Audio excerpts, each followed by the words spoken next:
અમારી દલાલી મુવાડી પ્રાથમિક શાળાના 3 બાળકો ધોરણ 8માં ભણતા અંજલિસિંહ, શિવરાજસિંહ અને એવિરાજસિંહ આ સેન્સરિંગ ચશ્મા બનાવેલા છે, જેની અંદર તો સેન્સર ગોઠવવામાં આવે છે કે અંધ માણસ જો આ ચશ્મા પહેરે અને સામે કોઈ વસ્તુ આવી જાય તો ઇન્ડિકેટ થાય અને ખબર પડે કે આગળ જવા જેવું નથી. તો તમારી આગળ એક ડેમો પણ તમે જોઈ શકો છો.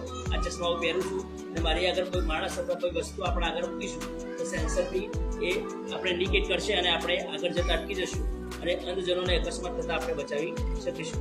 તો એક આપણી સમક્ષ રજૂ છે ડેમો. અંધ માણસને ખબર પડી જાય કે આગળ જવા જેવું ફરીથી વ્યક્તિ આવી જશે. તમે આમાં આવે છે પર સામે આવી સામે આવી સામે બરાબર.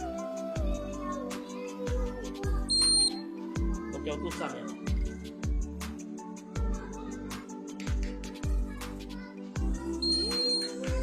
ફરીથી